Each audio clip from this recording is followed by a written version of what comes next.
What is going on, everybody? Back again for another Sixers post-game live show.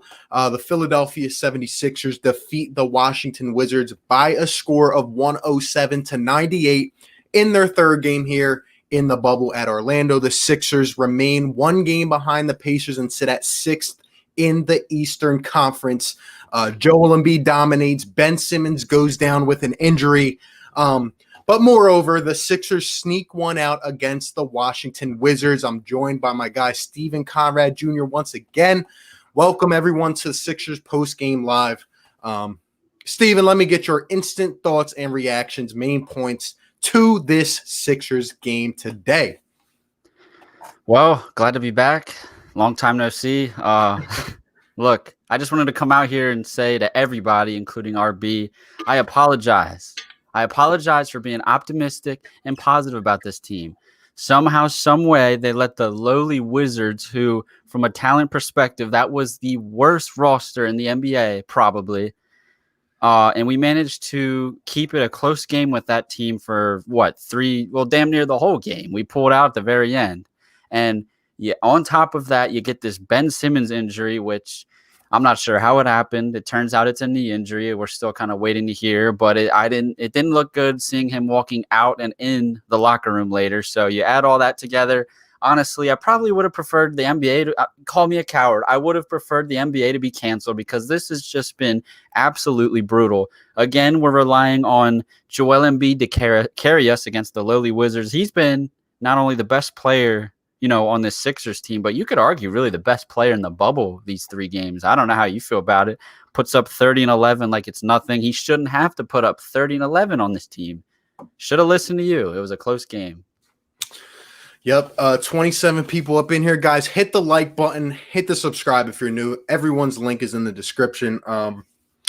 I love Steven's introduction takes here. I'll sum it up with this, guys, and I tweeted this out during the game.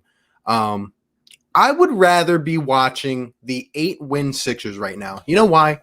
Because they play hard. At least they believed in themselves. At least they brought energy. Overall, guys, I took a bunch of notes during this game. I don't even need them. I really don't. The Sixers team is not going anywhere. We can barely sneak out wins against the Washington Wizards, who are down Bradley Beal, are down John Wall. Their main scorer is Roy Hachimura. I don't even remember the other guy's name. Ish Smith. These are the main scorers on the Washington Wizards. The team who is like one or two games out from being out of contention here in Orlando. And the Sixers couldn't pull away. No identity on the offense. Ben Simmons gets injured doing what? Shooting 2 for 10 from the field. I mean, he actually shot a three-pointer. That was probably the highlight of the game, even though he missed. This doesn't even feel like a win to me. And a lot of people last game were coming at me in this chat. Oh, I mean, it's at the end of the day, a win's a win. No, I'm sorry, it's not. Yeah, we won the game. It goes in the win column, but did we really win? I mean, like Steven said, Joel Embiid has been so dominant. Like, Joel Embiid has not been able to get stopped. He's muscling through double teams. He's actually passing out of double teams. Tobias Harris didn't have too good of a night. Shake Milton hits 2 threes in the first and doesn't shoot again until the fourth quarter. Furkan Korkmaz hits 2 threes in the first, doesn't shoot again until the fourth quarter. I don't understand. Now, Raul Neto didn't play this game. Brett Brown wanted to limit it down to 9. He did that just swell. But Ben Simmons goes out with an injury, okay? I mean, the guy, there's something wrong with Ben Simmons. Even when he was in playing, he was being more aggressive, but he just can't find the hole. I don't know what's going on. Overall, as we've stated multiple times, Steven, and I'll end off my opening with this. This team has no identity. None. All I see on Twitter, where are the pick and rolls for Ben Simmons? Where? Alec Burks is rolling off the pick today, hitting some shots, but Joel Embiid is the main source of offense and defense on this team. Without Joel Embiid, this team is nothing at all. Yeah, man. I couldn't agree more. And it's just it's so frustrating to me. Like, look, I think Shake Milton's a good player. He had himself 14 points, kind of around where we predicted. He probably would have scored 18 like we were predicting before the game if he took more shots. I don't know why he didn't shoot shots between, in the middle of this game. Look how much a guy like Shake Milton impacts this team. Embiid and Simmons just need guys that can do that. Milton, he is what he is. He's a fringe starter, but he hit some big, big shots at the end of the game. And look, if that's not a cue to Elton Brand and this front office on how to construct the team, I don't know what. Al Horford, let me just point this out. $109 million. He plays 30 minutes off the bench. He gets a whopping 2 points. 2. Shoots 1 of 3. I know we didn't pay him to score the basketball, but 2 points? 2 points. Wow. I don't know, man. Hey, what's going on, Sean McQuestion? And I'll respond to that. But Philly Girl says, I keep getting kicked out. Look, I warned everybody last time. If Philly Girl or whoever's up in the chat and you guys have a wrench and are abusing it, let me know who it is in the chat. If this doesn't stop, I'm going to have to get rid of all the wrenches. I didn't want to have to do so. But come on, stop being that way. I apologize, Philly Girl. Let me know who it is in the chat. Hold up. Apparently a bunch of people are getting kicked out. Oh boy. Give me a second here. Let me see.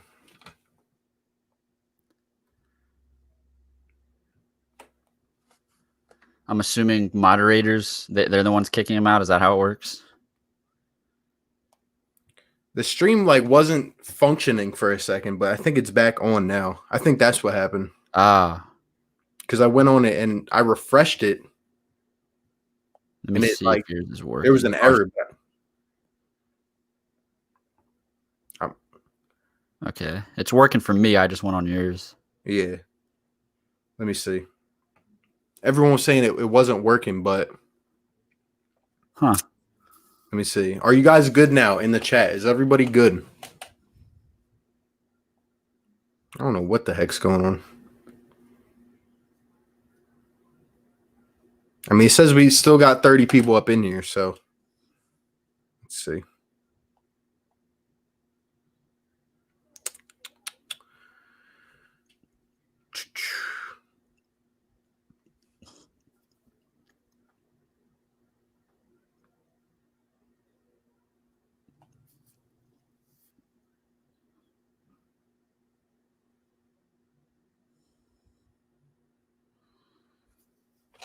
Hey, comment a 1 in the chat if you guys are good now, because I refreshed it. I think it's working. So this happened to me on another live stream too. For a second, it just crashed, but then it came back on.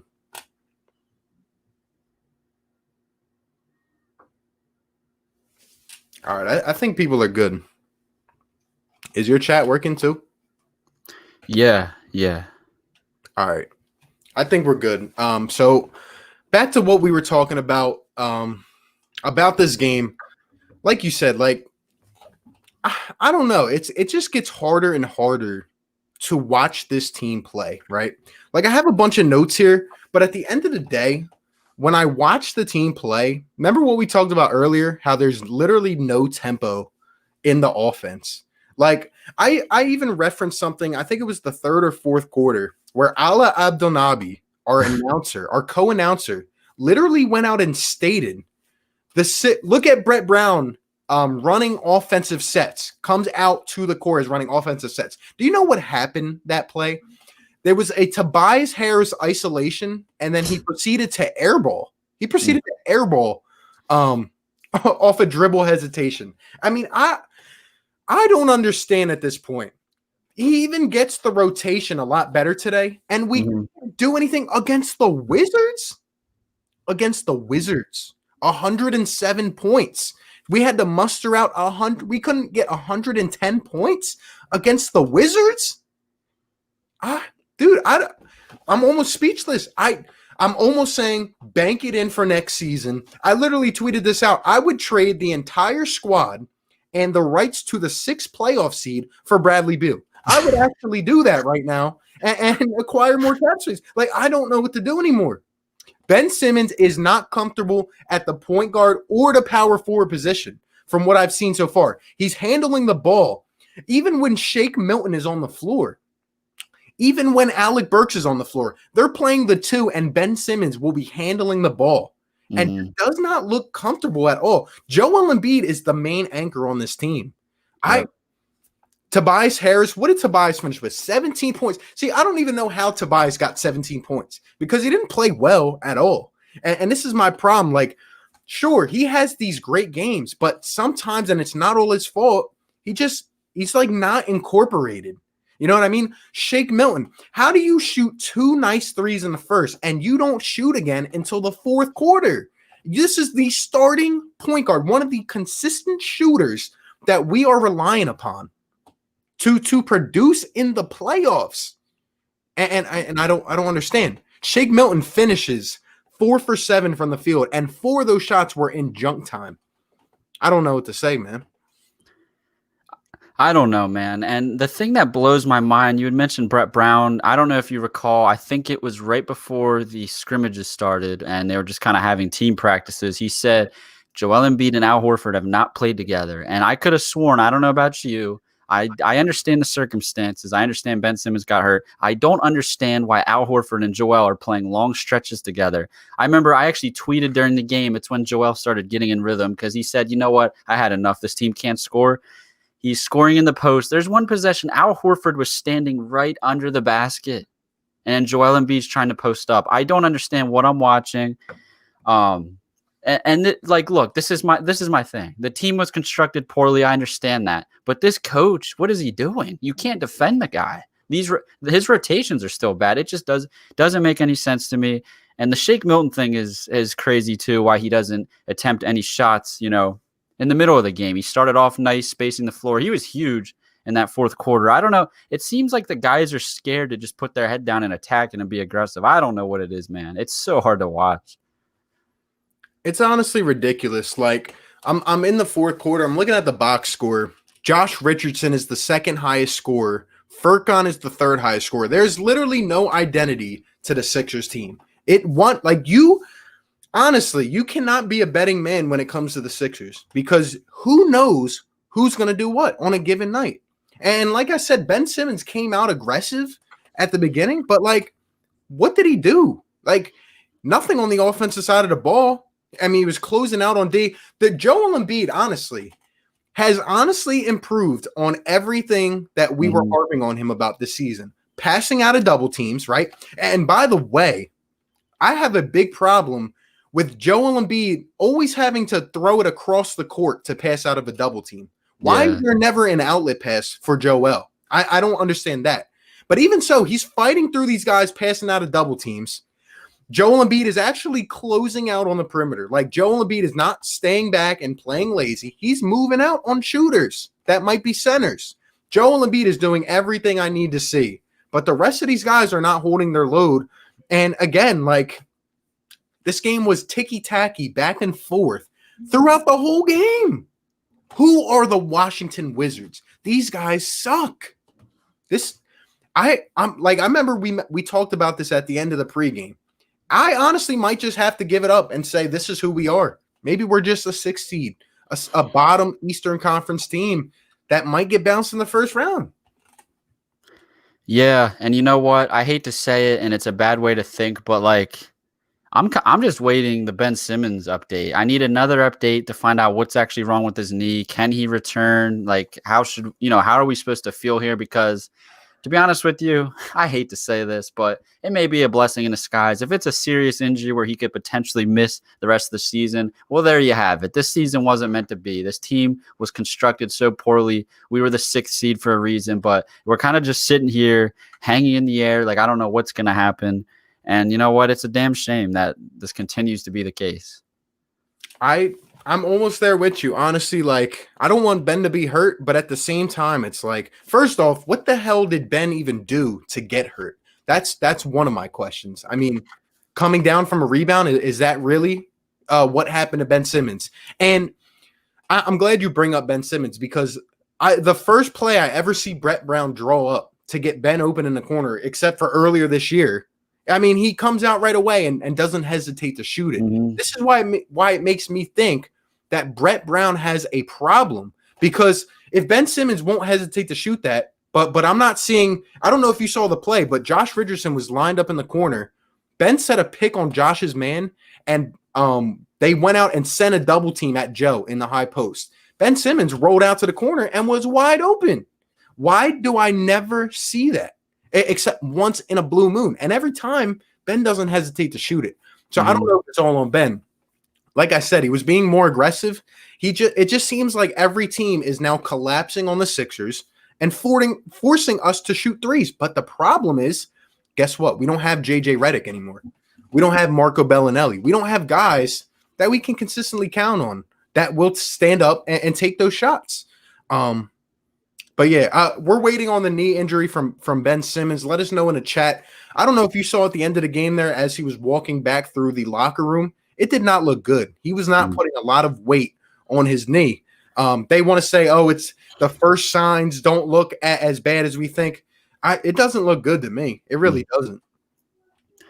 Yeah, I did see that. That's why I'm kind of really concerned. And like, I can't believe he shot 2 of 10. It almost makes you wonder, was he playing hurt this whole time? Because he just looked off, and he looked like he was playing timid. He was settling for a lot of stupid floaters. And this was the thing that got him in trouble a lot, like earlier in his career. I thought this season, he kind of moved on from it. He used to have this problem where he'd like go up for his layups, almost like fading away floaters rather than going in, fighting through the contact. He was doing that same shit again today. He did get to the line, shot 8 free throws. You like to see it, 4 of 8. You got to get a better percentage than that. But I don't know, man. It almost makes you wonder if something, you wonder if it's linked to the back injury. We forget he had that back injury. That can tend to happen. I mean, I know they said he's like fully recovered from that and whatnot, but who knows, man? I pray he's okay. I mean, they said there's no swelling. I don't know with this team. You never know with this medical staff here in Philly. Yep. Couple things I want to point out that I really was not pleased with at all. Number one, you just hit on it. Free throws. We shot 69% from the free throw line. 69%. This is a playoff team. You're shooting below 70% of free throws. Teams are going to send you to the line all day. That's number one. Number two, and I was absolutely disgusted by this. Again, this has been one of my biggest points, one of the most underrated things in terms of the Sixers team. How do you get out-rebounded by these teams? We got out-rebounded by 7 tonight to the Wizards. We have Al Horford and Embiid. I saw multiple occasions with Al and Embiid on the floor together. You know what? At least Brett didn't throw in all these forwards at once. Now, I did see it a couple times with Simmons and Tobias. At least he had guards, but all these forwards in, all these big guys. How do you get out rebounded? You know what that is? It's lack of hustle. I see the comment right here. Oscar Lou, the team plays with no effort. It seems like they don't care. I'll see Joel Embiid come out of the half, or Tobias or Ben. And I saw it in the third quarter. Ben Simmons came out, did not even have aggression in coming out of the second half. Shake Milton lost all his aggression. Furkan lost it. That I don't understand how you get out-rebounded by the Washington Wizards. I just don't get it. I agree with you. And we always mention that this team in the offseason, they definitely need to add shooting and shot creation. But another thing is, like, we all assume they're going to move on from Horford. I need some guys that are going to come in and hustle. Listen to this, man. Al Horford, you could argue he's like the 4th best rebounder on this team. Joel Embiid easily takes a nod at number 1. Where you go after him, I could argue Tobias and Ben are better rebounders than Al Horford. That's crazy, man. That is crazy. It's hard for me to understand what the heck's wrong with Al Horford, but I've realized he's just a system player. Brad Stevens can make Al Horford look good. Brett Brown doesn't know what happened if Al Horford hit him upside the head. He really does not. Even Al Horford, he looks like he has lost hand-eye coordination. He looks like he is so slow on the court. Like a ball will hit him in the chest, and he can't even hold on to it. I don't know, man. I mean, it's just bad. And like I said, there's barely any plays called. Like I said, Tobias half-court ISO, no sets whatsoever. There's one play where Ben Simmons gets an opportunity for a corner 3, and that's it. The rest of it is literally throw it down to Joe and everyone just sit out on the perimeter and let Joe go to work. And if a double team comes, then he passes out. That's really all I'm seeing on the Sixers offense. Yeah, it's all Joel, and he had to carry him today against, like I said earlier, arguably the worst team in the bubble. It's mind blowing to me. It shouldn't be that way. It really shouldn't. I said before, of course, of course, I might have jinxed it. I said I don't care, if somebody's in foul trouble or gets hurt. Well, guess what? Both happened. Joel Embiid ended up fouling out of the game, which, by the way, I don't like to complain about the officials, but I don't know about you. They are calling a lot of ticky-tack stuff. This team. We're supposed to be a physical team, and, a big part of that is hustling. They're not doing that, and then the officials aren't giving them much leeway at all. So it's kind of – I'm not seeing the things I thought were going to benefit the team. Maybe they will let up, when the playoffs actually start. I don't know, but it's just – this is brutal, man. We wanted basketball to come back so bad. This has been absolutely brutal. It's crazy to me that, I feel like the refs are always against Philadelphia. But, the refs are so bad. Unless you fall over, you will not get a foul call. And Joel Embiid is getting ripped, but because he's not LeBron, because he's not Giannis, he doesn't get first dibs on those calls, which is crazy. I mean, think about it. Embiid finishes with 30 points, 11 rebounds, and 3 assists, and 3 steals and 2 blocks. That is almost a Ben Simmons type of stat sheet. And the 30 points, I would say at least 25 came through multiple defenders. It's crazy what Joel Embiid is doing for this team right now. And the fact that he's a +3, you really cannot look at that anymore. I'm convinced you cannot look at that because I think it was, what quarter was it? The third or fourth? I think it was the third. Joel came off for 6 minutes. And that's another thing I'll get into in a second. How Al Horford and Furkan Korkmaz come in with the first quarter with 7 minutes to go. Every game, 5 or 6 minutes, Embiid is being taken off the court. I don't understand it. But during the third quarter, Embiid left for 6 minutes. And that whole time, the Wizards are just etching their way back. And then as soon as Embiid comes back in, the Sixers take a lead and they never lose it again. Yeah, it's frustrating, right? I mean, you would think Al Horford was going to solve all those problems, and he's almost made it worse in a way. I kind of wanted to transition to, because Brett, he shrunk the rotation. We didn't see any of Neto. How about it? What do you know? When Alec Burks finally gets some run, 20 minutes off the bench, 9 points, 3 of 5, 2 of 2 from 3. Just let him run. Let him run the second unit. He proved it yet again. I thought he had a really good game, and this is what I've been harping on. I've been wanting him to be the backup guard for this team. The dude does not miss. He comes in. He always starts the second quarter, and he comes in and hits his first shot every time. I think combined, what is he, 6 for 7 from behind the arc in the 3 games? He does not miss. He does not miss. I don't know. Aaron says, I noticed so little off-ball movement. Forget the assist. The offense at times stagnated, especially first 6 minutes of the third quarter. And it's crazy because I wrote this down. In the first half, the Sixers had 13 assists on their 19 made field goals. Guys were at least engaged and moving to catch passes. But in the second half, like Aaron says here, I saw nothing. We let the Wizards just really take dominance in that third quarter. Yeah, and that becomes a problem, especially when they just start relying on dumping Embiid the ball in the post. And my goodness, he's gotten so good at passing out of the post. But the issue is you can only do that when you have shooters, knockdown shooters around him. We kind of have a bunch of average guys around him, so they're going to sag off. And if those guys aren't moving without the ball, it's going to create, weird situations where Joel's going to probably turn it over. Nobody's cutting back door or anything either. It's so hard to. I'm surprised we won. I don't know how Joel put up the numbers he did. Like you said, I think there was a time where he took a post fadeaway. He nailed it, by the way, and there was 3 guys contesting it. He's amazing, man. I think he's been the best player in the bubble. He absolutely has, with what he has had to carry with this team. Shout out to my guy Philly Mike, Philly Talk Podcast. Appreciate the super chat. My guy says, a very ugly 2-1, bro. Shake is playing well though. If you guys have not yet, go ahead and sub him up. Does Sixers content as well. That's my guy. Shake is playing well, but again, I'm not going to neglect the fact that he shot 2 nice threes in the first quarter. His form was on. He got his space. Joel passed out of the double teams and hit him. But again, how do you disappear for 2 quarters in an offense? You are the starting point guard. Shake's playing well, but he needs to shoot the ball. But you're right. A very, very ugly 2-1. It almost feels like 3 losses, in my opinion. Let's see. And it's really crazy that we are talking like this about a win. Mm-hmm. Let's see.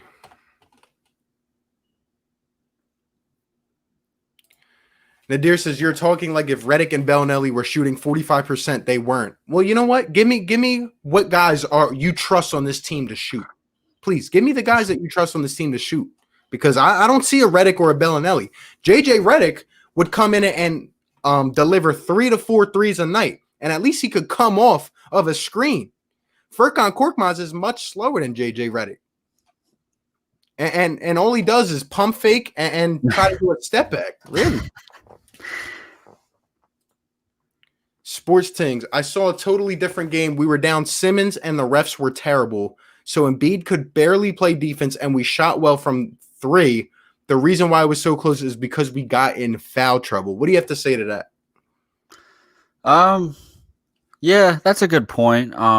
Yeah, because Joel's our rim protector. I mean, you could say that, but at the end of the day, the talent discrepancy was just too big for this game to be close. That's why I predicted this team winning by so much, regardless of any factor that could have happened. But it is what it is. I'm looking at the box score. I'm surprised. Like, it really just doesn't seem like this. Jay Rich had a really, really underrated game because I don't recall him being this efficient. He had 15 points, 5 of 9 shooting. He was 3 of 6 from 3. He's got to, if he can shoot like that, that's the key. He has to do that. I mean, when you're playing in a lineup with Ben and Joel, you need to be able to space the floor. But I just don't like him when he starts handling the ball and stuff. The less ball handling for Jay Rich, the better. Less ball handling, more 3-point shooting, and attacking the basket. That's what I want to see. Yep, I agree. Jay Rich definitely did hit a couple big shots when we needed them. Catching and shooting. His form is still a little bit off, but at least he plays hard. You know what I mean? Mm-hmm. What I will say, though, is to your point, Sports Tings, don't say we were down Simmons as if we were down Simmons the whole game. I mean, the guy left in the third quarter. It was still close in the first half. And the Wizards had more fouls than us. So just something to throw out there. But I see what you're saying. Let's see. Will the Sixers lose in 4 in the first round? I don't think so. I don't think so. But can we win a first round series playing like this? I don't think so either.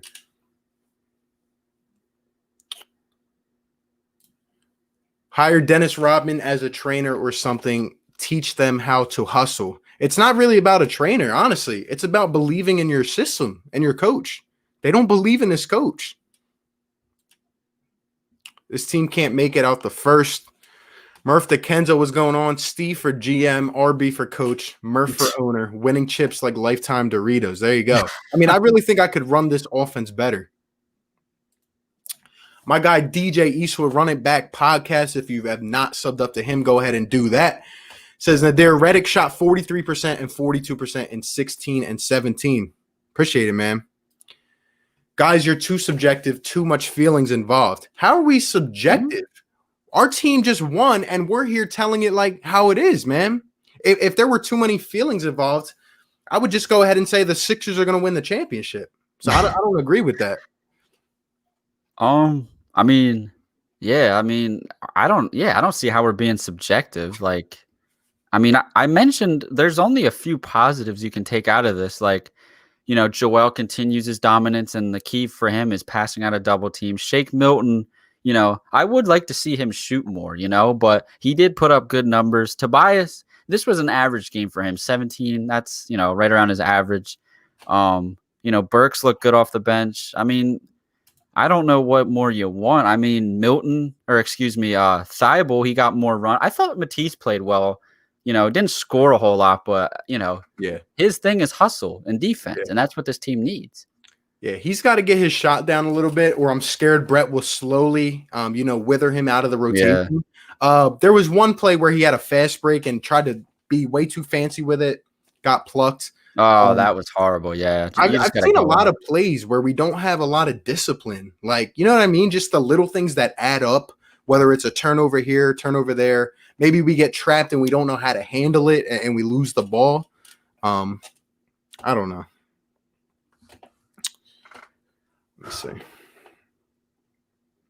Wiz fan here. Embiid is a beast. Also, you guys need to fire Horford into the sun. You want him? You want him? You can take him easily off our hands. Just take his contract as well.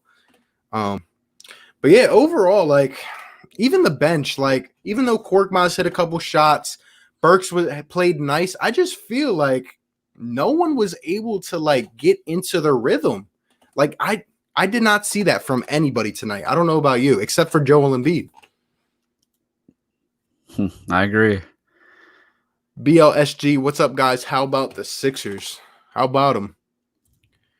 Dominique says, when Al Horford and Embiid play at the same time, this team's defense and rebounding is superb. Yeah, but you also got to understand on offense, it hurts. It hurts because both of these guys are sitting down in the paint.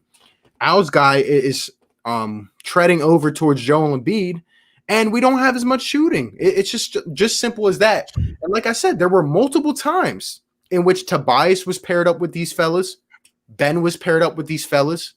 There's just not enough shooting on the court and just not enough quickness. DJ Eastwood Running Back Podcast says, we went toe-to-toe with a D2 community college basketball team today.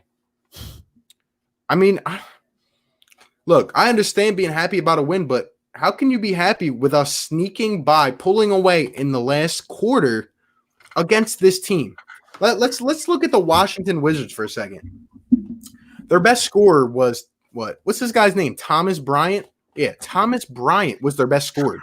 Troy Brown Jr. had 17 points. That was their second best scorer. Oh, no, I'm sorry. They're tied for their best scorer was some guy named Jerome Robinson off the bench. Like, are you kidding me? 19 for Jerome Robinson. On good numbers, too. Ish Smith had 12 points. Like, I don't know. The Wizards didn't even shoot well. They didn't even play well. And yet they were hanging in there with the Sixers. I just don't get it, man. Yeah, I'm not surprised. And, like, this goes back to the Sixers not having an identity, like you always say, and I preach on it too. Like, why – look, Horford and Embiid just simply can't play together. Like, was complaining earlier because Horford only had 2 points. He needs to run the bench unit. He needs to be in there when Embiid's not in there. You run the pick and roll, pick and pop game with Horford. You get him going. You're not going to get him going by sitting him, at the elbow or in the post when Embiid's trying to get himself some buckets. It just doesn't make sense. Brett changes the rotations every game. I won't be surprised if Neto gets some run next game. I mean, God forbid if Simmons misses the game for whatever this injury turns out to be. Brace yourself. Yep. Great point right here from Fire Brett Brown. Says the defense looked horrible, and it seemed like their offense was so slow with no pace. They need to run the floor. Literally, when we were in the fast break for the few times that I saw it, it worked just fine. An ollie from Shake to Ben a slam. Like, look, man, I don't know. We just play so slow compared to other teams, and really guys are just not moving enough. They're playing on their heels rather than on their toes, and it doesn't feel good to me.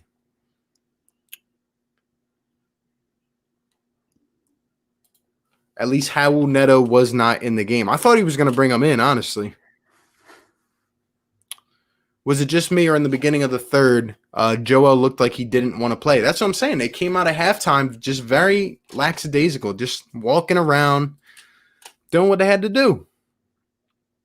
TJ Warren equals bubble MVP. Shake was in foul trouble. He barely played the second and third quarter. He played the whole fourth quarter, though. The dude played 27 minutes, though. And, I mean, he had 2 threes in the first and did not shoot until the fourth quarter. JJ Redick was getting scorched on defense. Yeah, well, there's other ways to negate that. Like, obviously, he's not the best defender in the world, but let's not neglect the fact that JJ was left out on an island by himself, guarding athletic shooting guards. I mean, just saying.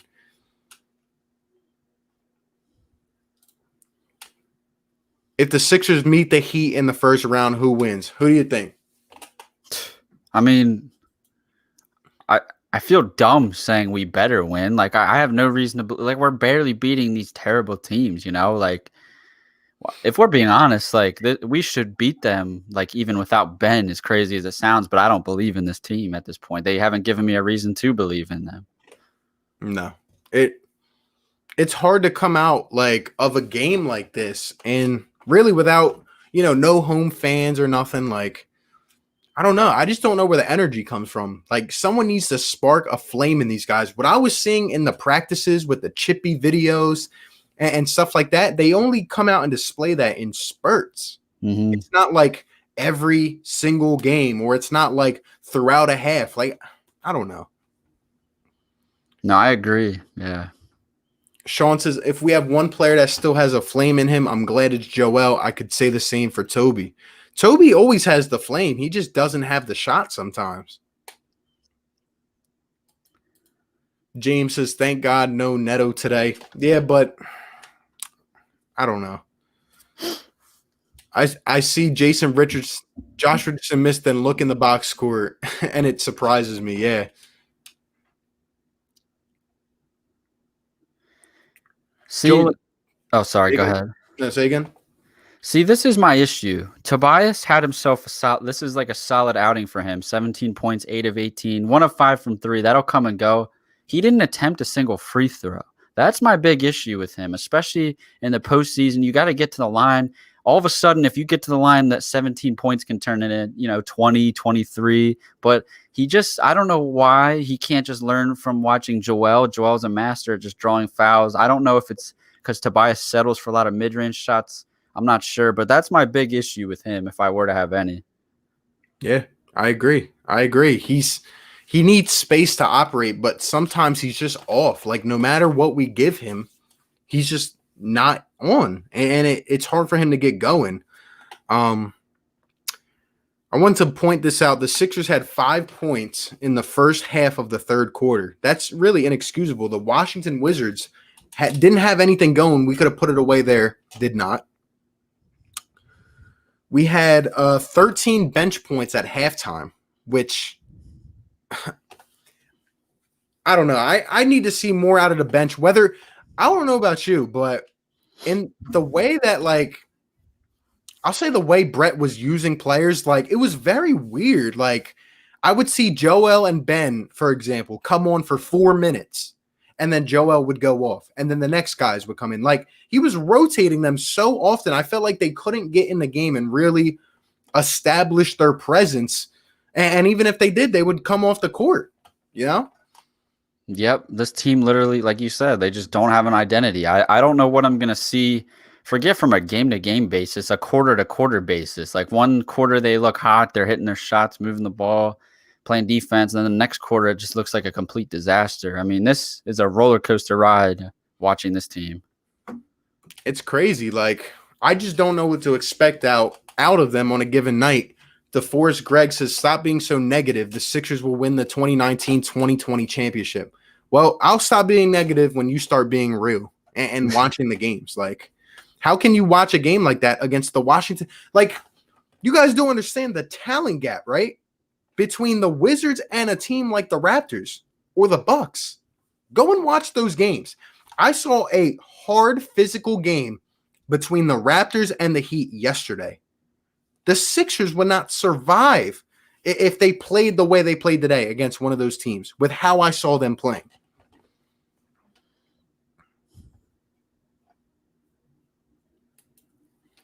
Joel Embiid is a top 5 player in the NBA regardless of position. I'm out of here. Have a good night. Were the Sixers in 2018 or 19 better than 2020? I mean, yeah. What do you think? So, I'm assuming by 2019 he means this past year with Jimmy and Tobias and all them. Yeah, I and mean, then that right there, that team was definitely better. That was probably the best Sixers team we've seen of the process.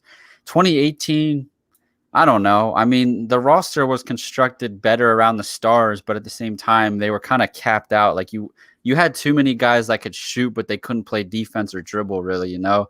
This team is just constructed so bad, but they have more talent on it. It's hard to say between 2018 and, you know, this team this year. yeah. I mean, I'd probably just go with 2019 just because we had Jimmy Butler and JJ Redick. Like, we had the leaders on this team, the guys that could step up and hit you big shots. Like I think a squad of Simmons, Embiid, and Butler is just, and Tobias Harris. I just don't think we used them the right way. Like, I mean, we were one bounce away from beating the eventual champions, and it shouldn't have even came down to that. But Mitch Kovsky, what's going on, says, if Simmons is out next game, who would you put at the 4? I would put Tobias at the 4 and Matisse at the 3. Who do you think? That's the exact lineup I would do, because I think, you know, when you're taking, you know, when you're missing out of Simmons in the lineup, that's like at the end of the day, you can say what you want about him, but he's one of the best defenders in the league. So to replace him with a guy like Matisse who can harass him on defense, Toby's a natural 4. And I think that's why we have yet to see the best version of him on the Sixers, because he's been playing out of position in Brett's system. Yeah. I would probably say the same thing. Or, I mean, if Glenn Robinson III came back, I would consider starting him, moving Tobias to the 4. I don't know, but I mean, I have a feeling that Brett just is not going to favor Matisse as we get down here because he can't knock it in. Let's see. This game, Sixers played much better defense, so it definitely felt like a W. I don't know if I can say that, though. I don't know. What do you think about that? I mean, maybe the score reflects it, but I just didn't see. I don't know. I'm not seeing the hustle. It's hard. Like, it was the Wizards we faced. You know what I mean? Like, of course, they're not going to score as many points and stuff like that. I mean, I don't know. I have nothing to feel good about. I'm sorry, guys. I'm usually pretty optimistic, too. I don't know. I just think the Washington Wizards were missing shots. There's a difference between the defense I've been seeing for the last however long and the defense I saw on opening night against the Celtics, or the defense I saw on Christmas Day against the Bucks. That defense that I saw in those games felt like every possession was on the line for a championship. Like, we were just on our toes. We were just forcing teams really to just cough it up. We were. But I just don't see that hunger anymore. I don't see it.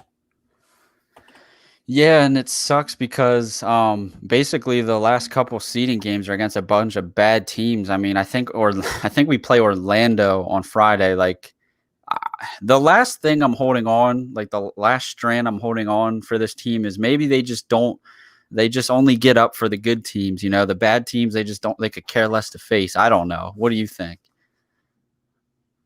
Yeah, I mean, I agree. I mean, I did see that multiple times, and then there was a few where we didn't. I don't know. Someone's just got to light the fire, you know? Mm-hmm.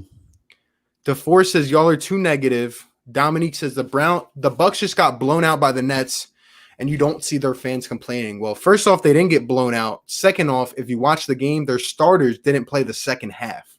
So let's not forget that distinction. DeForest says, when the Sixers win a title, you're going to be sorry. And then y'all are just mad because the Sixers aren't a jumping, shooting team. Why do you want to shoot jumpers when you have a team full of giants? You can take this one. You can take this one. I just want this team to be better than the 6th seed. Why should I be optimistic when this team went from being, what were we, the 3rd seed last year? We took the eventual NBA champs to 7 games. We went backwards this year. You know, you can say what you want, but all the winning teams shoot jump shots at an efficient rate. All right. I got something to say to DeForest here. We're mad because the Sixers aren't a shooting team. Why do you want to shoot jumpers? Well, shooting the ball is how you play to win a game. Second off, we don't play like a team of giants. That's the problem. That's the problem. We have all this length and height. Remember, we were promised bully ball. Do you really see bully ball on the floor? Like, are you happy that we beat the Wizards and we snuck out a win against a garbage team that shouldn't be in Orlando with the way we played? If we would have came out and dominated and won by 30, then yeah, we can be happy. You got to be real. And then let me just skip down to this comment. Dominic Brown says, these guys actually think the Sixers are going to come out hustling versus the bad teams. How do you sound right now? Like, am I, like, I don't know what to say. That's just a loser's mentality. That's why we're the 6th seed. Like, I know the players don't play, the players play down to their competition. But if some fans are thinking this way, like, what? These guys actually think the Sixers are going to come out hustling versus bad teams. That's like saying you think the Sixers are going to even play the game against these bad teams. Like, let's not forget these guys are getting paid $20-30 million a year to play a game, and this is meaningful basketball to determine a playoff seed.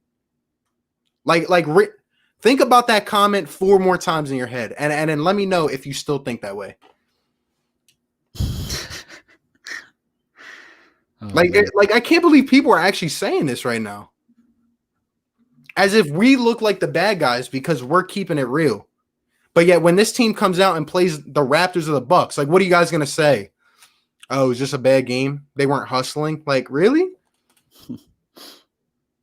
Eric R says you don't trade a franchise player if you aren't getting a franchise player in return. I agree. We kind of sent him out of town. But I agree. I'm not trading Ben Simmons or Joel Embiid.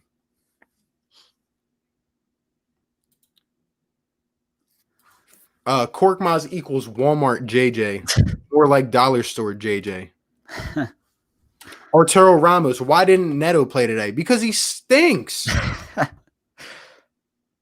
Like, he shouldn't be playing. I'm surprised Brett didn't play him today. Why is it so hard to fire Brett? I wish I could answer your question. Dominique, it's obvious they don't get up to play the lesser teams. Okay, and what is that saying about your character? Like, really, what is it saying?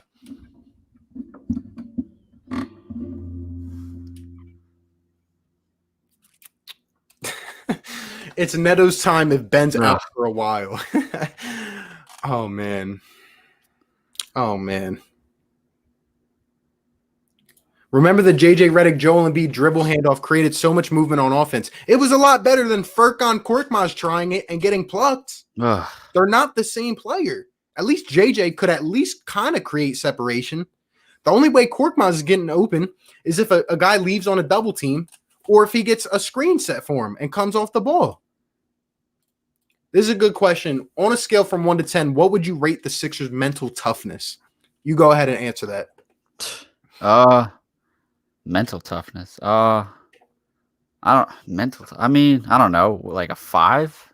There's like up and down. There's some times where they look like, they're on top of things, and then there's other times where they just don't. So yeah, 5. That's how it's been, up and down. Yeah, I would say like a 3 or 4, really. Like, you cannot tell, like, the only guy I'm seeing mental toughness from, and he stepped up to it, was Joel Embiid. Earlier this year, all we hear, one game Embiid's into it. The next game he's not. Charles Barkley and Shaq calling him out. But you know what? Embiid has come out here and answered. He's not doing all the antics. There's no crowd where he can, go flying around the court or whatever. He's playing ball, and I'm loving what I'm seeing from Joel Embiid. But some of these other guys, they just get phased out of it, man. If you're getting 20 and 10 out of Tobias, you're good. If Ben and Embiid do their job, there wouldn't be any nitpicking of Tobias. The only nitpicking I have is just he shows up sometimes, and other times it's just like he's not even incorporated sometimes. But savage response, I'll stop being negative when you start being real. Honestly, man, who we are Philadelphia sports fans, right? Like, we hold our players accountable. I don't understand why some people don't want to do that. We need JJ and an all-star point guard. I will say the Sixers have always played down to their competitors. I still believe we can beat anyone in the league. We have the talent too, right? Like, how Neto can deliver. Oh, man. Wait, Ben got hurt. What happened? I'm still trying to figure that out myself. Came down for a rebound, took it out to the perimeter, and passed up a shot. And, yeah. David Lopez says, I always am honest, and this game ain't it, Chief. I'm there with you, man. And you are always real. You're always bringing good insight, man. We got to keep it real, guys. This is the Washington Wizards, the 24-win Wizards, without Bradley Beal and John Wall. What type of player is a similar to JJ Redick to return to the Sixers? I don't know, man. Does he mean like to acquire, like trade, free agency? I would guess so. I mean, if anyone, it would be JJ Redick. Buddy Hield. I'm telling you, that's the guy. Yeah. The guy right there. That's the guy I want. He'll probably come at a bit of a price, but, you know. Ishan says, should never be happy going backwards. I agree. The Sixers play with no effort at all. Thank you. I mean, I didn't think me and Steven are the only ones seeing this up here. Like, if you're just a casual basketball fan that just watches the score, I get it. But if you're really watching this game, like, are you really confident in what the Sixers are bringing to the table right now? Sixers will win the chip with only Raul Neto, Norvell Pell, and Mario Shea. And I mean 3 on 5. Love it. Guys, Raul Neto, guys, is the answer. What's up with y'all today? Aaliyah Davis, what's going on? Appreciate you being up in here. Last year wasn't too different from this year is that we had shooters. And we had the man that the player that would hold guys accountable, which was Jimmy Butler. Ishan, shout out to y'all for being real. Appreciate you, man. Heezy says Embiid is everything to the Sixers. I think it's time to give up on Ben for an actual superstar guard like Lillard. What do you think about that? I'm not giving up on Ben, the player. I think I see a lot of people in the timeline. I see a lot of people on the Twitter timeline were saying, all right, got to move him back to point guard. I don't think that's the case. I just think it's the scheme. I think he looks good at power forward. You saw in the scrimmages, him and Shea can play together. But like for some reason, I don't know if it's the players or the coach. Like you said this earlier. They slow the game down. Why don't they just try to get easy buckets in transition? One of the things Brett was harping on moving Simmons to the 4 is he's going to be flying up and down the court, Shake throwing him lob passes. I haven't seen that at all. I don't understand, man. I agree. It's all about the scheme. Like, I don't know. I feel like Ben Simmons gets lost in the offense. Like, I really feel like my question is, what do they do in practice? Like, do they just play scrimmages all day, or does Brett instruct, or what happens? What happens? Like, does he teach him how to play defense?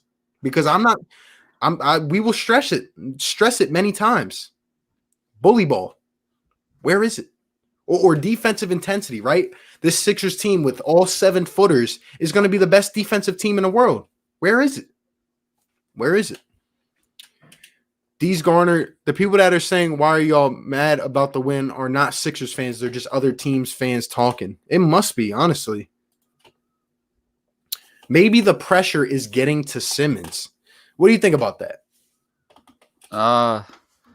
It's hard to say because like the game before he got in foul trouble and then today he got hurt. I don't know. He seemed off even before he got hurt. So who knows? There's something wrong. Something's not right. There's something wrong with him.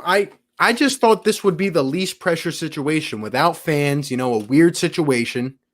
I just thought he would really, in the first scrimmage, we saw it. He looked dominant in that first scrimmage. Yeah. But where is it? Like, it's not even Ben. Like, I'm not even trying to harp on Ben or, Tobias or whoever. It's really the team as an overall. Like, take into account the Sixers. This is not what we had expected them to play like. I'll say that. Beat the Bucks and Celtics, never forget. I'm gonna let you take that one first. Defense and Al Horford. I didn't know you could put the two together, but no, the only reason it worked, it'll work against the Bucks. That's why, that's why he'll start when we face the Bucks, because you're packing the paint, trying to stop Giannis. As far as the Celtics, I mean, we should beat this. We should beat the Celtics either way. That's whatever. It was probably a home game anyway. Yeah, I like how you forget important details such as, I don't know, every other guy stepping up, Joel Embiid dominating, Ben Simmons dominating. How did Al Horford play on the offensive side of the ball in those games? Let me know. How did the team shoot from behind the arc? Like, are we serious here? Like, I like how you didn't mention the Cavs game, the Knicks game we almost lost, the other Knicks game we almost lost, the Warriors game. You didn't mention those, right? Come on, like, terrible. Howell Neto is our Jimmy Butler. Like, I didn't even. Sixers mental toughness 3. I agree.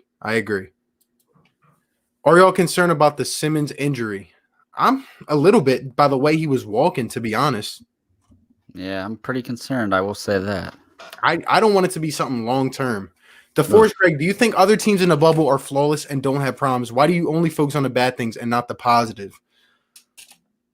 We literally came out and stated the positives. Today, there's not much positive to take away other than the fact that Embiid is dominating. Nobody said every team is flawless. I'm watching these other teams, though. They actually try. They are hungry for it. They can hit shots. They can rotate on defense. Come on now. Why are you not being real? Like, really, we beat the Wizards by 9 points, and we snuck away in the last couple minutes. Come on, man. Well, that's the thing. This is a post game reaction. This isn't us like projecting the playoffs. I mean, I recall going live with you before the bubble even started. We were predicting the Sixers could get to the championship. So, to come on here and say that's just, you're not being real. Like RB just said, we're reacting to what we just saw. Like, I don't know how you can come on here and say that. Like, of course, every team has a problem, but they figure them out. Have the Sixers really figured out their problems yet? I don't know. Ben Simmons is too big to not have at least 3 posters a game. He's big, man. I like when he puts his elbow down and he puts his head into the defender and gets it in the bucket, man. Josh has shown he wants to go really far in the playoffs. I like what Richardson is bringing to the table. Before Tobias was traded to the Sixers, he was one of the best pick-and-roll players in the NBA. Sixers rarely do it because of Brett Brown's motion offense. There you have it. You.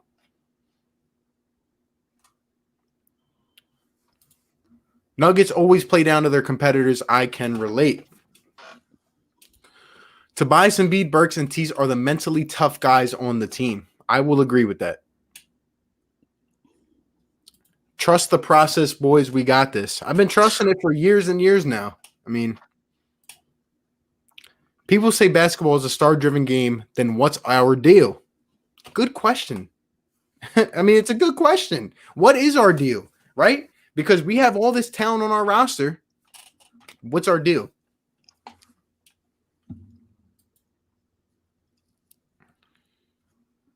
Sixers need to dump Brett Brown and hire Kenny Atkinson. Sixers are like Alshon Jeffrey, no effort. No. If I'm Brand, Brett wouldn't even make it to the coach in the playoffs, even in the bubble. We have 2 of the top 3 players in the East. Thank you. And like all these people that are up in here, all optimistic and, we should be more positive. Think about that. We got 2 of the top 3 players in the Eastern Conference. We're a 6 seed. Yep. We're sneaking out wins against the 29-win Spurs and the disgraceful Washington Wizards. What's our deal? Really? What's our deal? Right now, Phoenix is the best bubble team. Your thoughts on who's the best bubble team? No insight needed. I don't know. I mean, Phoenix is up there. The Raptors, I see them playing well. You know what? You guys want me to be optimistic. I'm going to lay this out for you right now. Maybe, just maybe, this team will pick it up when the playoffs start, when every single game matters. But this is my thing, where I think there's better. I think the West is better than the East in terms of like the top heavy teams like Clippers and Lakers. I think the East as a whole, there's a lot of teams that I'd be scared to face personally for the Sixers. Raptors scare the hell out of me. Bucks, of course, they scare me. We match up good against them though. Miami, that's a tough matchup. I'm probably missing some teams even, but to be fair, if we can somehow get out of the East, I know it sounds crazy right now, this instant. I really like our chances against a team like the Lakers because we match up well against them. But for some reason, when this team faces a traditional basketball team that runs, 5-out pick and roll, they got shooters, it's a disaster. We're just going to have to adjust to these teams. You can't slow it down and play bully ball against them because it's not working. We're going to have to speed it up ourselves. We're probably not going to shoot the ball as well, but it's a perfect balance that they need to reach. You know what I mean? I don't have the answers, but this is just what I see. I mean, look, I agree. Maybe bigger teams are built for the playoffs, but it's all also about momentum as well. Mm-hmm. Like if we're on a hot stretch, maybe, yeah, we can heat up. But at the end of the day, we're in the playoffs. I saw a rut today for, I think it was to start the second half. For like 6 minutes, we scored 5 points. Do you know what's going to happen in the playoffs if that happens? Who are going to be the consistent shooters? Is Shake Milton going to disappear for 2 quarters and not shoot the ball? I know he can make it. Is Furkan going to miss? Who's going to shoot? Who's going to hit multiple threes a night? Who can you confidently tell me that? I mean, unless Tobias is going on for 30, Joel Embiid, you guys think the double teams are hard now? Imagine Brad Stevens and Nick Nurse, what they're going to do to Joel Embiid. Mm-hmm. And he'll muscle his way through. He'll get his 25, 30, but it's going to be hard. And I told you guys, if Ben Simmons shoots the ball, a lot of issues are solved on this team. But I just don't know if he's going to do it. I don't know if he's going to be pushed to do it. Eric R says people are ready to blow up a team with 2 once-in-a-generation type players, and we haven't even had a veteran coach. Thank you. I mean, it's crazy. I don't even listen to that anymore because, like I said, it's only once in a blue moon when you get a chance to have Embiid and Simmons on your team. Somebody had mentioned Kenny Atkinson earlier. If I'm not mistaken, was he the Nets coach, right? Yeah, they got fired because I think he really just mutually parted because he doesn't want to deal with Kyrie and KD. Now, in my opinion, he wouldn't be a top candidate on my list just because he doesn't have as much experience. But let me tell you, Atkinson did a hell of a job. Without a star, had the Nets playing the way they did. I'm just going to leave that out there. Well, they gave us many people forget they took us like 6 games, I think it was, in that first round series. Mm-hmm. And even this year, they got even better, I believe. Yeah. Like I understand, your stars went out, so you lost a couple pieces, but at least they play hard every night. Mm-hmm. At least Kenny Atkinson's not afraid to break a clipboard on an average weekday night. Aaliyah Davis says, unfortunately, our owner is busy trying to buy an MLB team and seems to be forgetting about the Sixers. Well put.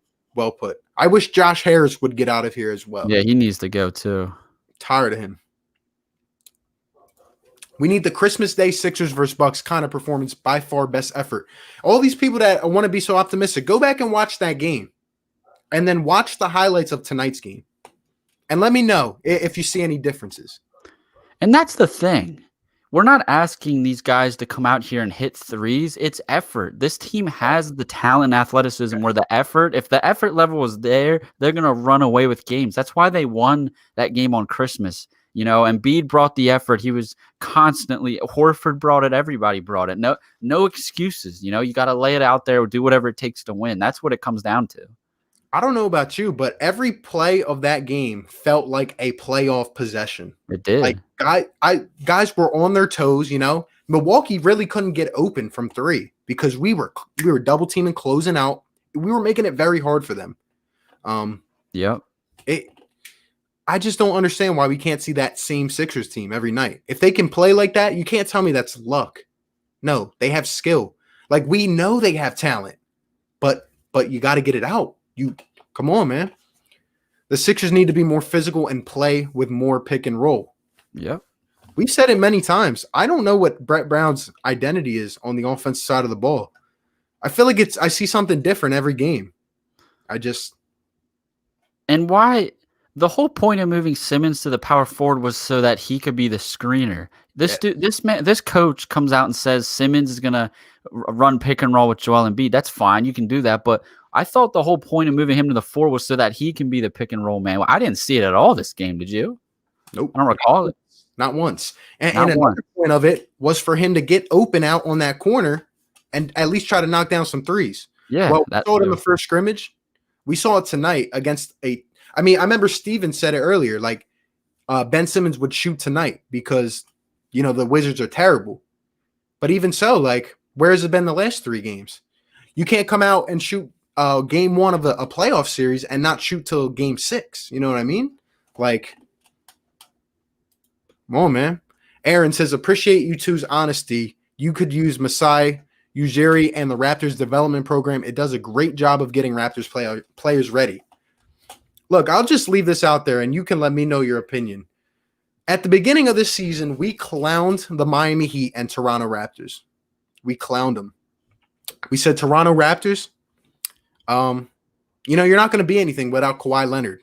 Mm-hmm. Miami, Jimmy Butler, well, you went to nice weather, but you're not going to do anything in Miami. You should have stayed here.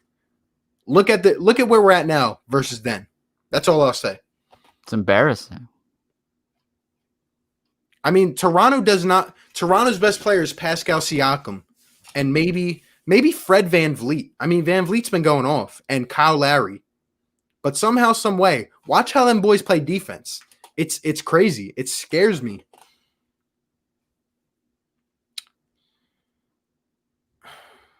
Let's see. I subscribe and turn on the post notifications. Appreciate you, man. The Sixers have not figured out their problems. Ben Simmons was drafted to produce points, and he's not producing. Brett Brown is stale. That's a good way to put it. He's stale. I don't understand why he's still here. He was the process guy. He wasn't the guy at the top to I think years back when Sam Hinkie was GM, I don't know if he projected Brett Brown to still be the coach when everything came to fruition. Like, I would really love to know. I would love to ask Sam Hinkie that one question. Our team is made for the playoffs, though. Well, that's what we've been hearing, but we'll see what happens. I mean, the way you play now is we got to see something similar right in the playoffs. Poor coaching, says Joshua Graves. Poor coaching, man. And again, I've always said this, like, Brett is not the worst coach in the world, but he is far from the guy that will take all-stars, superstars, and win a championship. Yep. Eric R says the most impactful guys on this team are immature. They view the game like teenagers, same as from Wiggins and Cat on the T-Wolves. They don't know or they're willing to put in the work for 82. And you know what's funny about that, Eric? Jimmy Butler was the guy in both situations. Now, in Minnesota, they tried to get him up on out of there because they didn't like that. It hurt their feelings. I thought he did a great job with the Sixers. Like, I at least felt comfortable that we always had Jimmy there, if we needed a late game bucket. I don't know about you, but.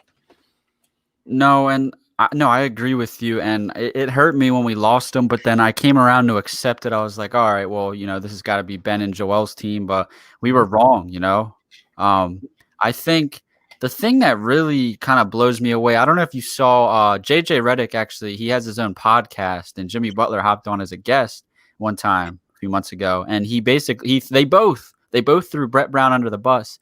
Yep. And to me, it really sounds like the Sixers front office sided with Brett Brown over Jimmy Butler because they were the Sixers. From the Sixers' perspective, they were trying to make it seem like Simmons had an issue with Jimmy playing point guard and stuff like that. Well, Simmons came around to being okay playing off the ball. Shake Milton took his job from him.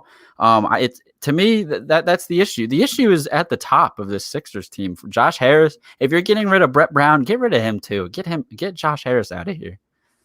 I absolutely agree. I remember ranting about that video or that podcast. Like, there's no substance to this team.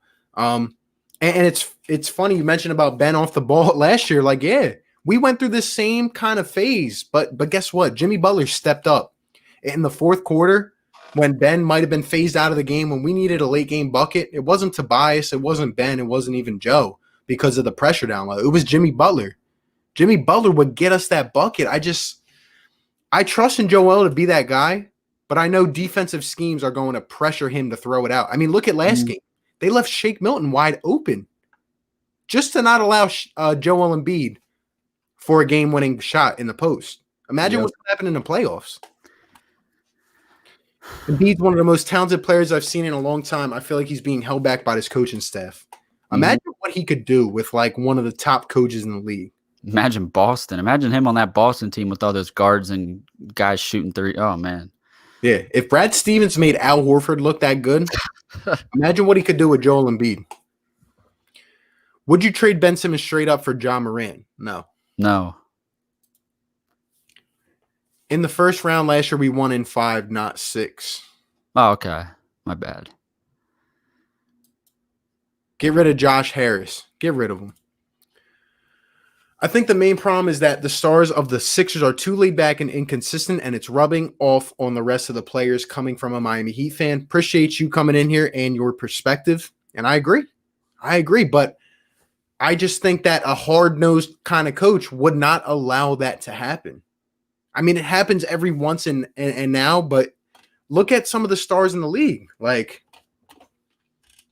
I don't know, man. I don't see Damian Lillard taking nights off. I don't see LeBron taking nights off. I don't see Kawhi taking nights off. Like, some of these guys, I just don't see them taking nights off. Even if they're not hitting, at least the energy's there. Kind of felt like Brett and the players were messing around to the end of the third when Embiid started balling. From that moment, they looked all right. Yeah, when Embiid came back in, he made all the difference. Like, but when he went out for 6 minutes, we lost the lead, you know? The Warriors learned that you can't run the motion offense in crunch time because teams turn up their D and they play the passing lanes. It's why pick and roll is the preferred scheme or play ISO. Yep. That's a good point. I agree. It's just, who do we have that is the most dominant at that? And why won't Brett utilize more pick and rolls? Best part about this game is Embiid's 30 points and Neto playing 0 minutes. I might agree with that. Embiid thinks he can shut up the fans of Philly with a Player of the Week award, and Ben thinks he can with a 3 every 6 months. You need to decide legacy over all-stars. Stars burn out legends. Thank you, Eric R. How long have I been preaching this? Like, here's what I'll say, man. And it's really starting to irk me because I know there are the Philly fans out there like myself, Steven, Eric. Stop settling for less. We are the city that holds our players to a high standard, right? Are we really going to sit back at the end of Ben Simmons' career or his tenure in Philly? And are we going to be satisfied if he's a 4-time All-Star but never shoots the ball? Are we? Are we going to win a championship like that? No. Ben Simmons not shooting is holding this team back. I wish I could tell him myself, like, Ben, you are the most electric, exciting guy that I watch because of what you can do without shooting the ball. You need to shoot the ball because I will not be satisfied if Ben never develops or he has a jump shot if he never shoots it. That's what I'll say. You should have more subs. Appreciate it, man. Just keeping it real. Brett is overcomplicating basketball. He's really doing too much. And he always does it. Like subbing guys in and out after 4 minutes. There's no reason for that. There's no reason. Most people from Philly don't even like the Sixers. I would trade Simmons for Ja Morant in a heartbeat. Ben has no heart to play for the Sixers. Have you ever questioned his, I guess, love, passion for the game, for playing for the Sixers? Has it ever crossed your mind? Nope. No. And I remember this was brought up last year in the playoffs, and he came out and had one of the best games of his career against the Nets. So, no. I don't think so either. I just think Ben is more conservative and waits for it to be his time. You know what I mean? Yeah. I think the fire is there, but like every good coach does, they get the most out of their guys. And I don't think it's about just his own internal passion. I just think it's playing for Brett Brown's system. I don't think he trusts in it. Honestly, they look better without Ben. The rotation of Embiid, Harris, Horford, Milton, and Rich, Burks, Cork, and Thibault feels good. It just feels like Ben is a terrible fit at this point. What do you have to say about that? Well, I mean, it's because you take it's the Horford situation. Just imagine if you replaced Horford with a guard that could shoot. That's the problem. There's too many forwards. I mean, you can't come out here and say I refuse to believe Ben and Joel would be better without each other, because if you actually look at their plus minus and their rating as a duo, it's one of the best in the league when those two play together. It's just what's around the two. That's the issue. Yep. Great point right here as well. Problem with Simmons is he has no low post moves. How many times do I see Ben a game in the post and he can attack, but like it's almost like he doesn't know what to do with it. So he looks for a pass, Like he'll try like a one-hand floater, or, he'll throw something crazy up. If he just had a post shot, maybe we could start with that, Like his form does not look bad. Even on the three-pointer, it doesn't look bad to me. I don't know. I just think Ben needs some direction. Like, yeah, he does. It's like you have all this talent up in there, but he's got to use it to the best of his ability. That's really what I can just say, man. I think when the Sixers lost to the Celtics in the second round, front office got pretty desperate and tried to contend too early. Wait, are we talking about the Raptors, right? I think I know. Yeah, I think he's talking about the Raptors. Unless you're talking about years back against the Celtics, but is this the best Sixers podcast? No doubt about it. No doubt about it, man. Hit the like button if you guys are in here. 70 people up in here. I need to see 70 likes on both of our streams, and sub up my guy Steven Conrad. Does great Philly content. Eric says, I believe Sam would have let Brett go. The man flipped Michael Carter Williams after he won the Rookie of the Year award. The guy is a gunslinger in the front office. Absolutely agree. Look at all the moves. Look at how many picks he accumulated. And really, he died for our sins, man. Like, yep. I mean, he was a genius. Fire Brett, hire anybody with a brain. Yep. You guys should be on the Sixers Podcast Network. Hey, man. That'd be dope. We try to keep it real, like no matter what. Shake is fire from deep. Yes, he is. And I'm seeing it. He's coming out. He's maturing. He's going to be a great player for the Sixers. My thing is just Brett needs to get him open, and Shake needs to let it fly, man.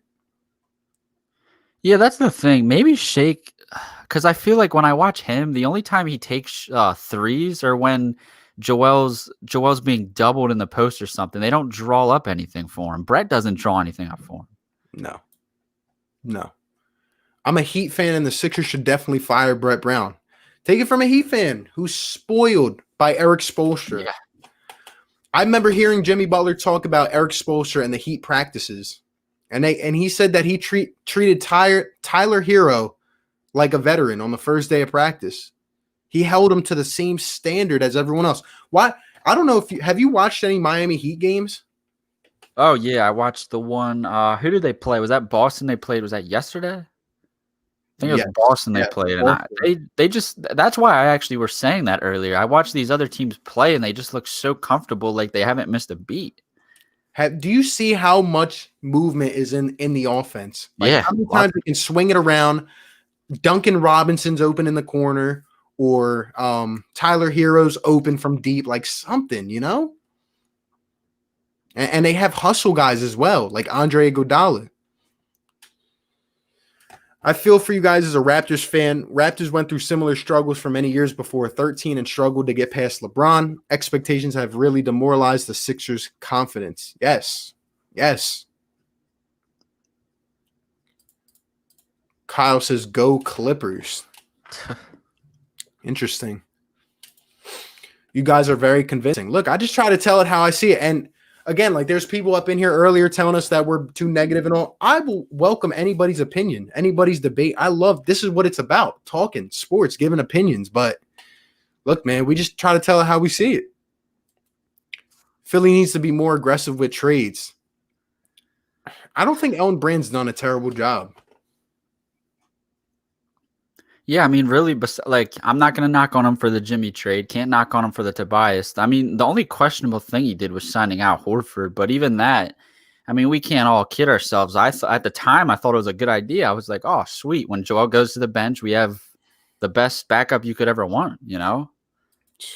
Yep. Justin Rappaport, Sixers pick and roll defense is terrible. They just sit behind the screens instead of going over. That's bad coaching.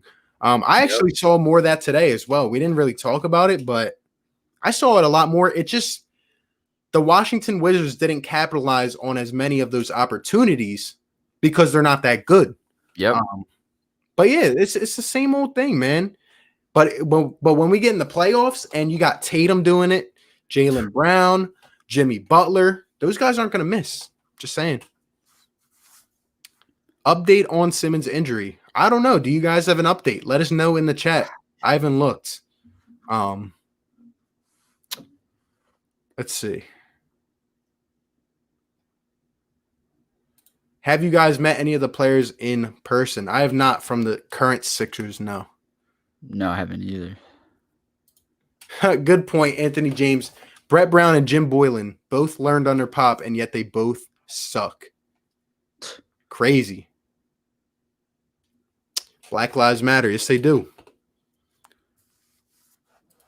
Any coach, literally. Our defense fell off since the stop in March. Our offense is versatile and balanced. The defense has to step up in the playoffs. That's what we thought the team was going to be predicated on. Defense. I just don't see it. And I don't see the energy, man. JJ Redick or Marco Bellinelli? JJ Redick. Bellinelli is washed. He's a bench warmer for the Spurs. And yet he could probably come off the Sixers bench and contribute. Ben, in my opinion, is afraid to get blocked. I say this because he likes to pass out of layups when a defender is in front of him. I don't understand why he does that. Yeah, I think that's a good point. I was trying to mention that earlier. He's almost scared to get fouled. Like, he tries so hard to evade contact even when he goes up for layups. I wish he would just go and dunk the damn ball, you know? That's what, like, I saw one play earlier. I think it was Thomas Bryant who blocked Ben because he went up too soft. Yeah, I remember that. That was horrible. Oh, crazy. What was I looking for right here? Yeah, so the Washington Wizards had more points in the paint than the Sixers did this game. Ugh. I just don't get it. I don't get it. Can't keep preaching bully ball. I mean, who attempted more? Which team attempted more free throws? Let me see. I know the Washington Wizards had more fouls. Can't see. I'm trying to look for. Let me see. We went 20 for 29 from the line. They went 19 for 24. So we attempted more. It's too close. I mean, when you're facing a team like that, and we're preaching bully ball, it just You're letting a team like the Wizards out rebound us and have more points in the paint. Like, think about that. Do the Wizards have more talent down low than Ben Simmons, Joel Embiid, and Al Horford? I don't know. I don't think so. I don't know if it's just me, but I feel like maybe we rushed into championship aspirations when Ben and Embiid have only played 3 years, and there's always been new players coming in. I mean, I hear what you're saying. I do hear what you're saying, but at the same time, it's like, I know historically young stars don't win, but I just feel like it could be different for the Sixers. I do, but I guess that's just me. Are we built for the playoffs without Ben Simmons? Steven, thoughts? No way. Not at all. Not at all. Last 2 games for Shake have been solid. He's a keeper, hit big shots in the fourth. Yes, he did. I got no problem with Shake Milton. Just the fact that he hasn't shot as much as I want him to. I wouldn't mind if Shake goes out and shoots 12, 14 times a night. Do you think you'd be better with Simmons playing point guard since he scores more and plays better and he's playing against smaller players than forwards? I don't know. I refuse. I think he can play both. I refuse to just give up on him as a 4. Yeah. I mean, it's at the end of the day, like point guard or power forward, it's not going to matter if you don't play a certain way. Like you got to shoot the ball, Ben. Even if Yep. it's from inside, you got to shoot. If we fire Brett, who do we hire that's better? I don't know at the current time. I don't know. There's some guys out there. I would love someone with experience. You guys should go and join Mark Zumoff and Ala as the Sixers commentators. Look, man, I wouldn't mind it. Don't any free agencies too seriously. I don't know exactly what that's saying, but what I do know is that there's not going to be a lot of like stars available in free agency. The Sixers are going to have to make a trade and get rid of Al Horford's contract, and I don't know if it's going to be possible. What is your Sixers dream team? Out of like current players or what? Bro, we need to get a guy like Langston Galloway. He can really make an impact on a contender, even if we are a contender. I don't think we can sign other players, right? I don't think so. Yeah, I don't think so. Yep. If Brett goes, so does Elton Brand. We got Jay Rich basically for Rocco, Dario, and Jimmy Butler. I know what you're saying, but I don't know, man. I don't know what your thoughts are on that. But I feel that he put us in contention to win last year with the guys he gave us. Yeah, I mean, we took the champs 7 games, and for the Jimmy thing, I can't knock him on that. Jimmy was gonna leave. Jimmy had his mind set on leaving, so at least he got something for him. We underperformed last year. It's simply put as that. I mean, look at the team we had. Sixers should hire Phil Jackson. Oh, please stop it, please, please. Phil is long past his days. Sixers will not make a finals with Brett at the helm. Have you seen the Bucks players always hustling over screens to contest mid-range shots? Sixers could definitely do that as opposed to relying on Embiid to guard the ball handler. I absolutely agree. Like you see the hustle from these teams like the Bucks, the Raptors, the Celtics. They play for their coaches, man. Going under the screen isn't the same old thing. That's a new and improved adjustment. Adjustment to what? That's a bad adjustment. That's how guards are torching us. Is Simmons okay? Just joined. I mean, I don't know. You guys let us know in the chat, man. We'll probably be up on here for like 10, 15 more minutes, answer some of your questions. We really gave our takes on the game. Again, if you're just in here and you haven't been, hit the like button, subscribe. Really what we've said, I mean, we won the game, but it was, I'd say it was mainly sloppy. We got to play a lot better, especially against a team like the Wizards. Can't let them hang in. And we're going to have to step it up a lot. But really, the question is, do we play hard enough and do we have that talent? I don't know. Let's see. Imagine Ben or Joel Embiid with someone like Pop coaching. Imagine that. If you guys have to play back and forth with these bad teams, imagine the playoffs. I agree. Would you rather a healthy Embiid or Simmons with a respectable jump shot? Everyone says Simmons, but I'm not so sure. What would you say? When they say healthy, I'm gonna assume like he never gets hurt. I mean, believe it or not, like I may side with the Embiid one because that's just scary. Like, what's a respectable jump shot? You know, I mean, if you said like, you know, he was a good shooter, I would definitely take that. But I mean, a healthy Embiid, that changes a lot because I almost feel like we talk about the effort thing. Sometimes I feel like Embiid just doesn't give the effort because he's scared to get hurt and exert energy. Yeah, and I feel like he doesn't have as much help around him. Like he feels like he's all by himself. But yeah, I would also need a definition of respectable. If Ben's going to shoot 35, 40% and be able to do everything else he does, I mean, it's kind of hard to say no to that. Right. Mark Jackson or Kenny Atkinson for coach or Phil Jackson. I would not mind a guy like Mark Jackson because he has experience. Let's not forget, Mark Jackson was a mastermind behind the Golden State Warriors before they were the Warriors. Let's see. What trade would work with Horford's contract and what is Simmons' injury looking like? Again, All we heard was swelling in the knee. When I saw him, he was limping. Gingerly, did not look good at all. And to your trade point, I don't know, but I'm not paid to figure that one out. That's going to be a hard one. Boys, let's please hope and pray Bennett isn't out for the season. This will turn into a practice run through / leaving party for Brett real quick. Oh, I didn't even think about that. What if that somehow saved his job because they were like, he didn't have a healthy Ben this postseason. He deserves another shot. Could you imagine? It's hard for me to understand a way that Elton Brand can sit there honestly right now and say, you know what? I'm confident with this team moving forward. Is there I don't see a way. Like, he watches these games. He played the game himself. That's the thing that I don't get. He played power forward. Did he so he went out and acquired many forwards. Did he I'm sure he preached bully ball. I'm sure he thought he could beat the curve, right? And build some monster team. They're not playing like that. What is your Sixers dream team made of former Sixers players? Oh, man. Man, I don't know. I know AI and Wilt Chamberlain would be on there. Yeah. Probably Moses Malone.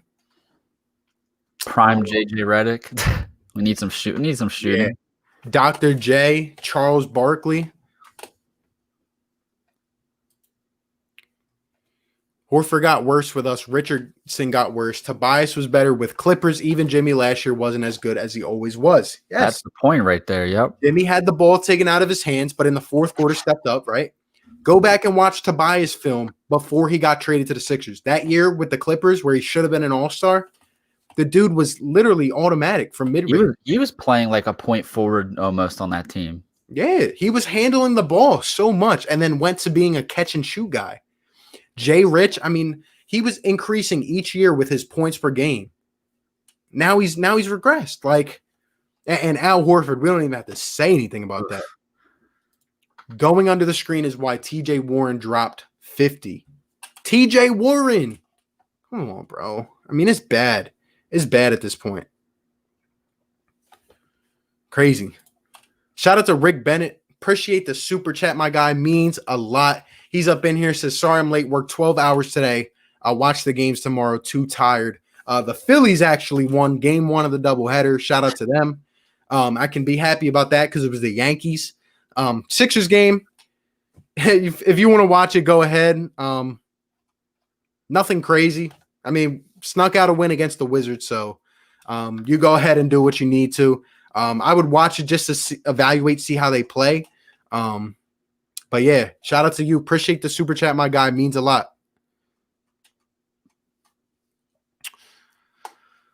Let's see.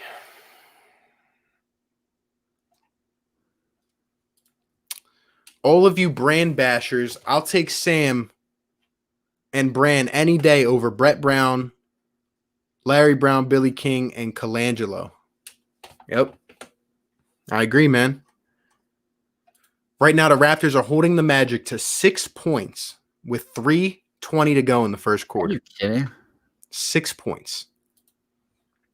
When will your next stream be after this one? I do every pre and post game for the Sixers, so Friday. I personally wish the Sixers got a tougher schedule. The Sixers need to face pressure because you guys mentioned lack of effort. I'm just saying, man, watch when we play the Raptors. Unless they're resting guys and stuff like that, you know?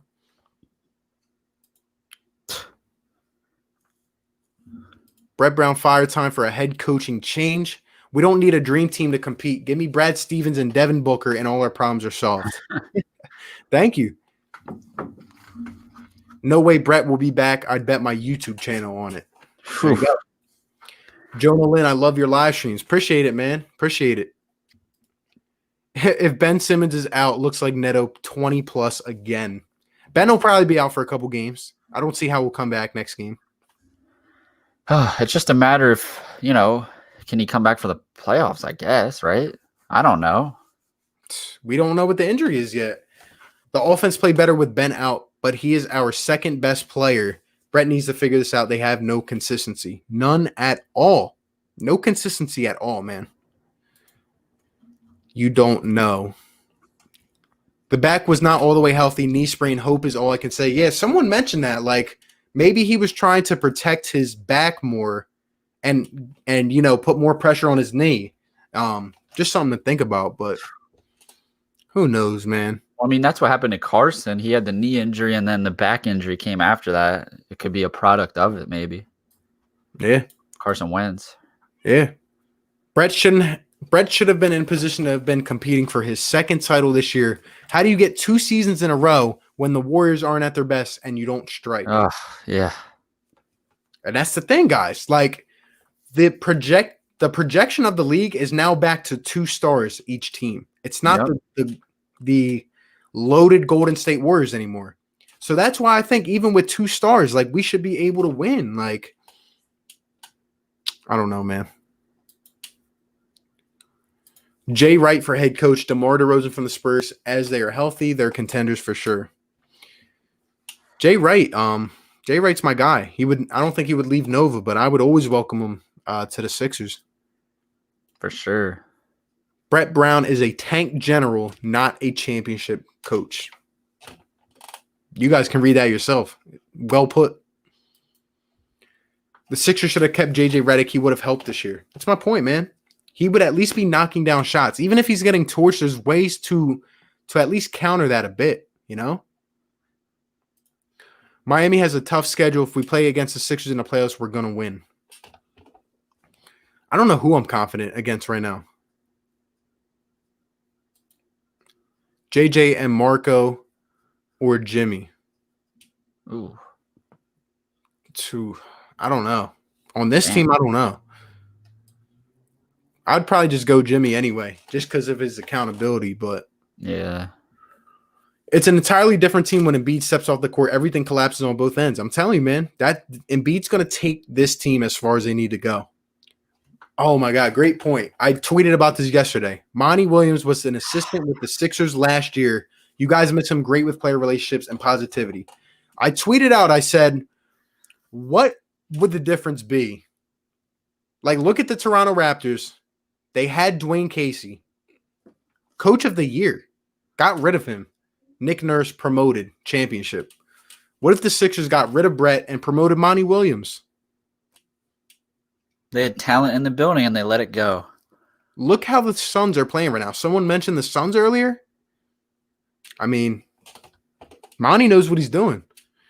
Should we have lost today, in your opinion? No.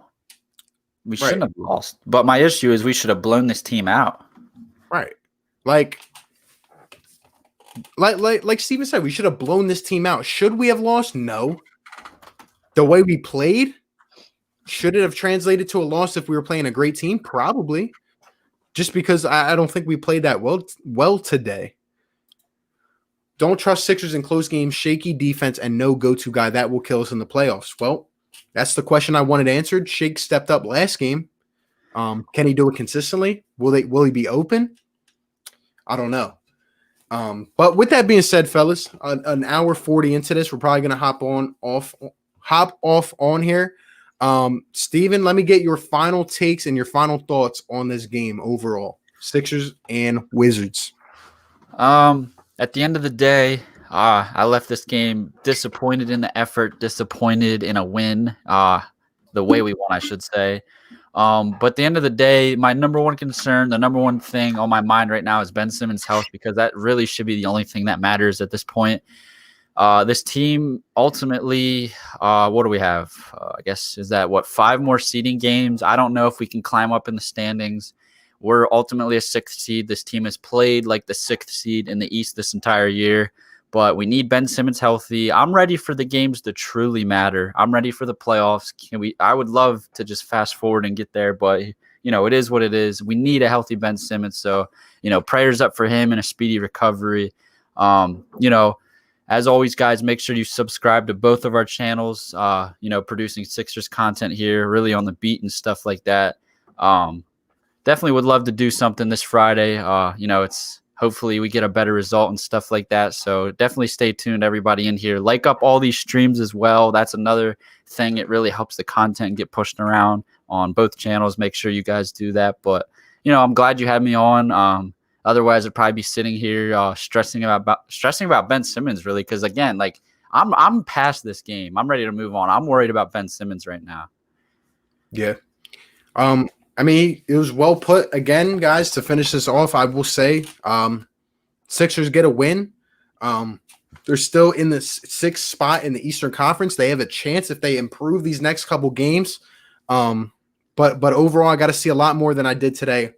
There's no way we should be sneaking out wins against the 24-win Washington Wizards without any other players, really. I need to see a lot more energy, a lot more effort. I need to see Brett drawing things up, establishing that identity, establishing the rotation, because as the playoffs approach, if we go in like this, I don't see us getting very far. This team has a ton of talent. I know what these guys can live up to. I know what they're capable to do. The question is, are they going to do it? Is everything going to come together? That has not been answered for me yet. But like Steven said, appreciate everyone that came out to the pregame, to the postgame. We'll be back at it again Friday. And we're playing the Orlando Magic, who have been up and down. So hopefully we'll be able to come out and establish ourselves and get a nice win. But thank you, everybody. Shout out to everyone that's still up in the chat. Hit the like button on both streams on your way out. Subscribe to the channel. And with that being said, shout out to my guy, Steven Conrad. I go by RB. Philly take with RB. I go by Steven Conrad Jr. And with that being said, everyone have a great night, and we will catch you on the next one. Peace.